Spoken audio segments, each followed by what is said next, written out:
Welcome back, everyone, to the Illinois Dynasty here on NCAA 14. So sorry I've not uploaded the series in a good week and a half, but we're back, and Illinois has an extremely tough test. They beat Clemson on the road earlier this year, but as you can see, they're taking on the number one team in the country. So last week, they were actually ranked at number 24, played Michigan State, and it was pretty ugly. They ended up losing pretty badly. Eric Fisher, our stud freshman quarterback, had by far his worst game of the year. And now on the road against number one, Ohio State. And then next week, they're going to be on the road at Iowa. So 3 straight weeks on the road against ranked opponents because Iowa is currently number 22. So Ohio State, their offense has been phenomenal, putting up 49 points a game. What is this, Big 12 football? I don't know if you get the joke. But meanwhile, Illinois' offense, of course, Eric Fisher, the freshman quarterback, has been great, despite a pretty bad week last week. And this team is, I would say, very different because the defense was a strong suit last year, especially the secondary, and it's been the complete opposite this year, with the secondary being one of the worst parts and the offense being one of the best parts. So, let's get the coin toss between Illinois and number one Ohio State, as Illinois will choose tails. And it lands on tails. Illinois will send their defense out onto the field first. Last year, these two teams played at Illinois, and it was a pretty close game until the fourth quarter, where Ohio State really took it away as JT Barrett hands it off to Ortiz, and Josh Ortiz loses a yard. Marvin Armstrong, the senior defensive tackle, their play. JT Barrett has been phenomenal so far this season for the Buckeyes, which is why they're number one, as Barrett's going to run with it. Barrett has clean slate ahead and will gain 22 yards. I don't know why it says 1%, but last year he was very good too. After the nice run by Barrett, there was a hard hit, which Cook was the one who tackled him, and Barrett actually got hurt. So the backup quarterback Jackson is in the game, as on third down, it will be incomplete, and Illinois will get the ball back. Here comes out Eric Fisher in the offense. Eric Fisher has been phenomenal this year, but last week was not a great week, and this week it's not going to be any easier, taking on a very good secondary with players like Marshawn Lattimore and Garyon Conley, as Derek Hall is wide open. That's going to be a beautiful 27-yard gain from Fisher to Hall. It is 3rd and 10 of a 24 for Illinois. This crowd is rumbling for their defense, as Fisher will pass it. Fisher will scramble. Fisher looking in the end zone for a wide open Derek Hall, and it's caught by Hall, and he's in the end zone. Good start for Derek Hall today. He has all three catches, and now a touchdown, and Illinois will take a surprising lead. Fisher did get a little banged up on that. I just said Fisher got banged up, and sure enough, he did. I called it. He bruised his ribs. He will return to the game next drive, so he's fine. But it definitely looked like a hard hit. As Harrison on the play, I did not notice who's Ohio State is grinding it, but it's working as they're driving down the field, mostly on the run, which makes sense since Barrett's a little injured. As man in motion for the Buckeyes. Barrett will hand it off to Manning. Manning with a first down. Manning will have a nice 13-yard gain. It is 1st and goal on the 1-yard line for the Buckeyes. Minute left in the first quarter. As Barrett hand off to Ortiz, and Josh Ortiz will easily get the touchdown. And just like that, this game is most likely going to be good tied. Start for the Illinois offense. His last drive gave him a touchdown, but Eric Fisher did get a little banged up as Kendrick Foster on a run, getting past the 50-yard line to about the 48. Don't know why he ran into the Ohio State defender. I guess he was trying to juke him or something, probably. It is 2nd and 10 at about the 34, maybe the 33. Oh, crud. No Eric Fisher. That's not great, as Brown will pass it to end the quarter. No, he's not. He's going to run it. And Brown will get a first down. That's how your quarter ends. 7-all, but I do not know what happened to Eric Fisher, so that's not good. And Eric Fisher is once again completely fine. He's probably going to return like next play or the play after, as it's going to be a read option to Jared Brown. Brown will have a nice gain of about 7 yards. And as I predicted, Eric Fisher is right back on the field as it's 2nd and 3 for Illinois. As Fisher, it's going to be a read option, even after getting hurt. Fisher has blocks, and Eric Fisher will take it to the end zone, and Illinois will regain the lead. This is the offense that it looked like in Week 1 against South Alabama, but it's against Ohio State. After Melvin Washington hit-sticked him, but yet didn't tackle him, it's now 3rd and 12 as Barrett's going to pass it. Barrett over to Ortiz, but Sam McKinney is right there. And Ohio State will have to punt it and give Illinois the ball back. Illinois now has the ball back as it's looking very good for the fight in Illini. They have the ball past the 50 already. As on 2nd and 12, Fisher scrambling.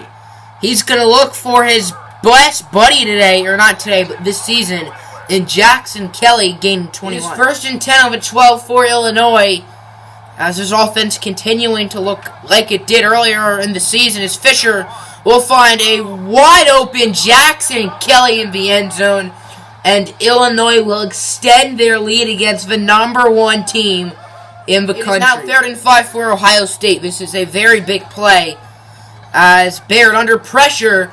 It's a screenplay for Ortiz, and Ortiz will be stopped by Miller, and Ohio State's going to have to kick the field. The Illinois offense has been very good today against a good defense in Ohio State. As not to mention, Illinois will get the ball first in the second half, as Fisher on 1st down will be sacked. Even though there is a wide-open man, Ed Floyd will get him. Illinois trying to go as fast as they can without using the timeout. 46 seconds, 45, and Illinois will hike it at 45 seconds. As Fisher, he's going to look deep down the field, and it's going to be intercepted by Malik Hooker, and Ohio State will get the ball back. Ohio State just used their second timeout here with 30 seconds left in the half. As Barrett, he's going to throw it. He's going to be intercepted by Delshon Phillips. And just like that, Ohio State lost all the momentum. The Illinois offense will return to the field. Very solid first half for Illinois' offense, as well as their defense. Very good first half all in all, as Fisher hands it off to Kendrick Foster. Foster has a 1st down, has blocks. Nice run from Kendrick Foster. It is 2nd and 14 for Illinois after Eric Fisher lost 4 yards on a read option play. As Malik Turner in motion. Fisher's going to throw it. Unless he gets sacks or decides to run with it, he will throw it.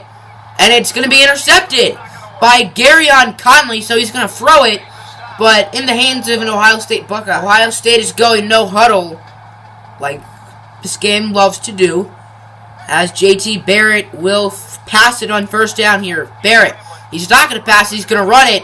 And JT Barrett has all green ahead, pretty much, as he gets like the 1 yard line. Ohio State is 2 for 2 in the red zone with 1 touchdown and 1 field goal, as they're at about the 1, maybe the 2 yard line. As it's a read option to Barrett, and I don't know what Charles Cook was doing, as JT Barrett will get in the end zone, and just like that, it'll most likely be a 4-point game. Illinois' starting field position for this drive was at the 28, as a beautiful kick return by Malik Turner, and then a face mask penalty brought it there, as it's 2nd and 10.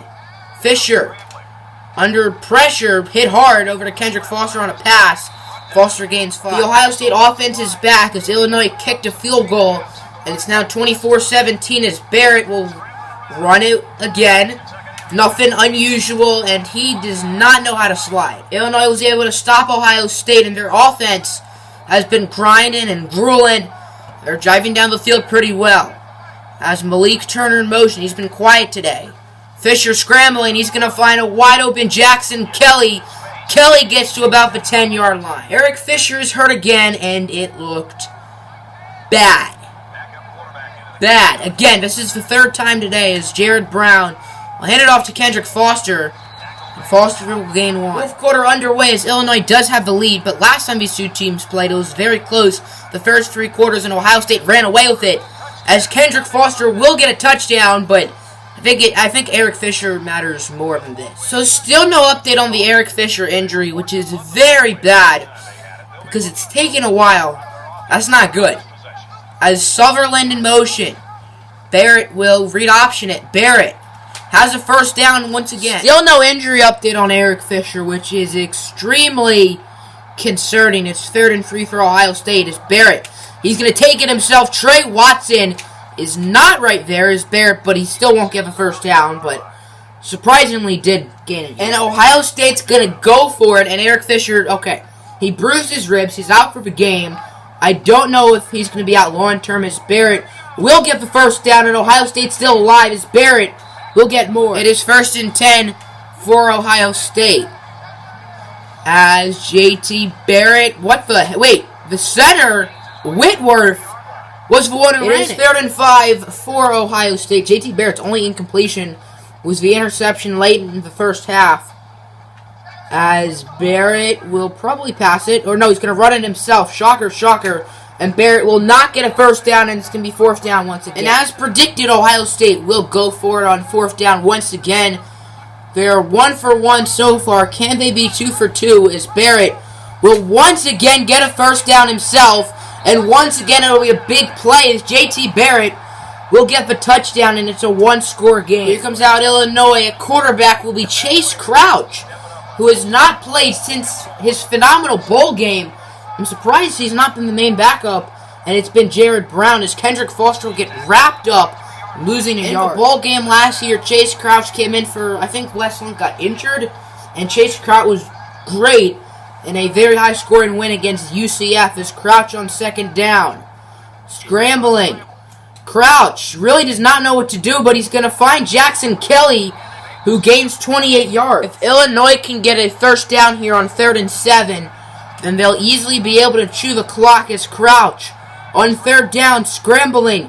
Crouch is going to try to run it, and he fumbles it, but it goes out of bounds, and that's going to stop the clock, and it looks like Chase Crouch is actually Illinois is going to go for a 43-yard field goal. The kick from Sean Douglas is up, and it is no good. It is wide right, and Ohio State still has life. It is 3rd and 10 for Ohio State. They have not been good today on 3rd down. They're 2 for 8. It looks like Illinois is going to be heavily covering the field as Barrett's going to throw it. Barrett looking deep for a wide-open Clark, and Eric Clark will get the touchdown, and Ohio State will most likely tie it up. I did say Chase Crouch looked injured, and he was. He has back spasms. He will miss the rest of the game, so Illinois is now down to 2 quarterbacks, but their quarterback depth is extremely solid as Kendrick Foster will get the screen, but he's going to be wrapped up. It is 3rd and 12, and Illinois really needs a first down here because Ohio State can actually drive down the field and win this game. If they don't get the first down, it's Brown, fake handoff. Jared Brown scrambling. Brown, he's going to look for a wide open Dan Cook, and Cook is inbounds with a beautiful catch. It is once again 3rd and pretty long, and Illinois is once again going to need a first down. This crowd is yelling, it's screaming, it's rioting. As Jared Brown will scramble. Brown will be sacked. And Ohio State will use a timeout with just 30 seconds left. 28 seconds left. Ohio State has 2 timeouts and will not have good field position at all, starting on the 15-yard line. Good punt and good punt coverage for Illinois. As Harrison, nice catch, and he's going to gain 16. It is 1st and 10 of the 31 for Ohio State. As Barrett, he's going to throw it. Barrett has plenty of time. He's going to find Steele, and Steele is inbound. Ohio State's not using a timeout. It looks like they're just going to lob it to end regulation. They're not even going to lob it. They're going to find Clark, and Clark will not get it, and we're going to need overtime. For the first time this series, we're headed to overtime. Is how overtime works in college. You start at the 25-yard line. You're not timed, and you need to score. Each team has 1 drive on the 25, and if they both get the same amount of points, then you have another overtime until there's a win. It is 3rd and 12 on the 16 for Ohio State after another Nick Rodriguez sack, which I did not show because this video is very long. As Barrett will be incomplete. Nice defense from Illinois, and Ohio State's going to have to take the field goal. Last play, Jared Brown got injured, I think. Yeah, and now there's only one more quarterback left, and that's Jarrett Cousins for Illinois. As Illinois is now at the 15. Touchdown wins it. Field goal ties it. And no points will lose the game as Cousins will go into the end zone. And Illinois, I think that's the game. I think Illinois just won. And wow, Illinois has won. That's going to end the game in the video. I hope you guys enjoyed as Illinois upsets #1 Ohio State. But they lose 3 quarterbacks in the process. All of our quarterbacks are back for next week. And if this video can get 6 likes, next episode will be out tomorrow. I'm a Barbie girl in the Barbie world. Let me plastic. It's fantastic. You can brush my hair, undress me everywhere. Imagination, life is your creation. Yo, hey, man.